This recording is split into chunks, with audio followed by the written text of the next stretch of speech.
I'm Patricia Thornton, the editor of the special issue of the China Quarterly on the CCP centenary, and I'm talking now with Chris Mittelstaedt, who's the author of Rebuilding Authority, the party's relationship with its grassroots. Chris is also a lecturer in contemporary Chinese studies at the University of Oxford's China Center. So Chris, thank you for talking with me about your article. Can you just summarize some of the findings for us briefly? Yes, thank you for having me. So the article itself was guided by the question of how the Chinese Communist Party relates to its grassroots and relates to the vast majority of its grassroots organizations and members. So what I looked at was, in a sentence, the ritualization of grassroots control, grassroots governance, and the way that the party center relates to its grassroots organizations. So, and this has been a major change, and if there was one finding of this article, was that this change has taken place towards a more standardized, a more ritualized form of or a relationship with between the center and its grassroots. So when you say it's changed, has this been a change under Xi Jinping or a change since the Mao era? When did the change begin? Well, the change came in the last roughly 20 years. So you had this kind of emergence of these, what I examine in the article, thematic party days that were regularized, were standardized, especially since 2013, 2014. And then were inserted into party regulations in 2018, and where you have the localities really bringing forward and publishing plans to really standardize everyday conduct of these party organizations. So thematic party days are supposed to happen every month, so monthly party days, and you have roughly 4.1, 4.2 something party branches in China, which gives you every month 4 point whatever thematic party days, right? Mm-hmm. So, and all of party members are organized within party branches. So this gives you really a wealth of resources here to look at and analyze how they are being conducted, how they relate to the party and other areas. Per se, and this has gotten much more intense over the last couple of years. So here is really, both in terms of quantity and in terms of quality, a change that has taken place. But not necessarily under Xi Jinping. I mean, are you saying that this process was sort of already underway under Hu Jintao or even Jiang Zemin? Certainly under Hu Jintao, under Jiang Zemin. I mean, the party has always been lamenting, and the top leadership has always been lamenting that the grassroots are unorganized, that the grassroots events are not conducted very well, that they are devoid of any meaning, etc.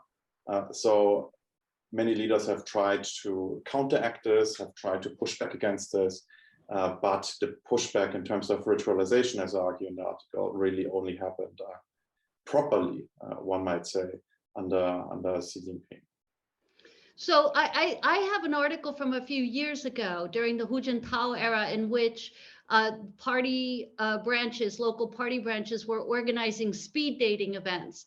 Now, this was not a thematic party day. You're talking about something different. How is a special event like that different from a thematic party day? Well, and I did cite your article. All right, just for the record. Just for the record, it's in there. Oh. Thank you, Chris. But the difference here is that party branches, local party branches, are not really concerned with these kind of, as they would then be described, lax events devoid of any ideological content. They're not doing these type of events anymore, or less and less so.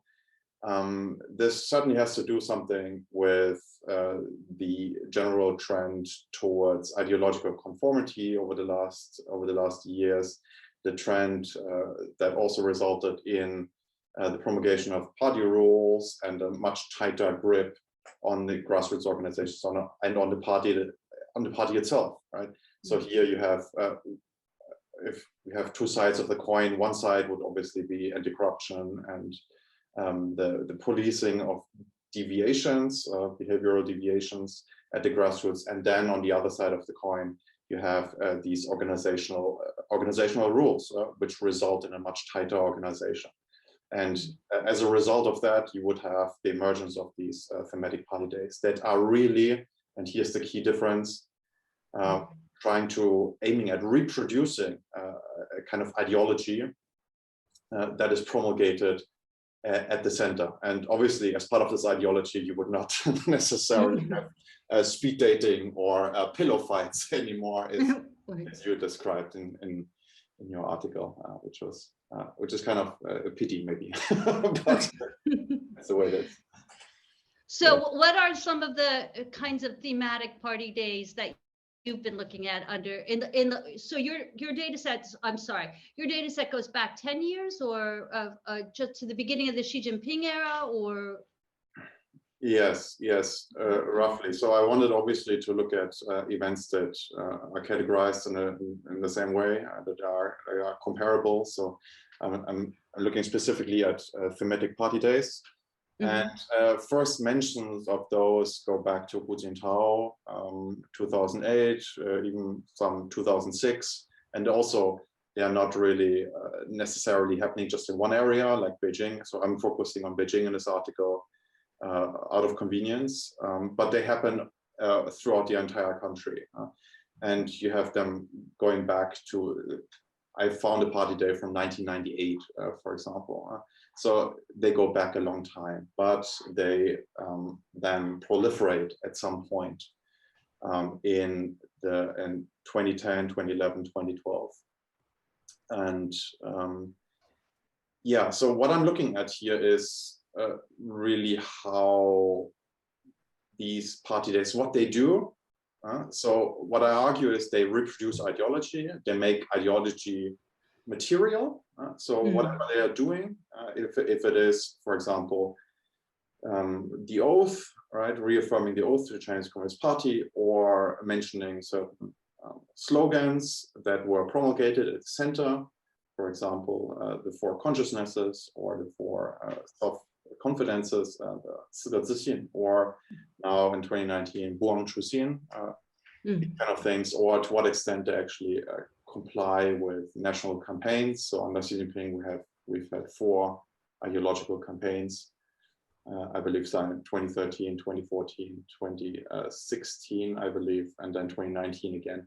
So how do they actually adapt their own behavior to these campaigns? Do they actually comply? How do they comply? Because in the end, these are mere slogans. What kind of actions what kind of practices do you attach to these slogans? And so these might be very, very different. So one type might be engaging, for example, in red tourism, visiting revolutionary bases, visiting memorials, going to museums, these kind of things. So this might then be a manifestation of, or a reproduction of the party's values towards history. And is then linked to a certain interpretation of what history means and what history is. And this is especially, I guess, important building up towards the 6th plenum, of course, when the party passed the 3rd history resolution. But this is just one type of it, I guess. So yeah, and I one of the things that I found really interesting about your article is that you talk about the latitude that the grassroots party branches have in selecting their themes and the kinds of activities that go underneath those themes. So what kinds of how much power, I suppose I should say, how much power do the grassroots party organizations have to select themes and shape these party days? I mean, there's quite a lot. I mean, in the article, for example, I give the example of a locality which passed a plan to standardize thematic party days.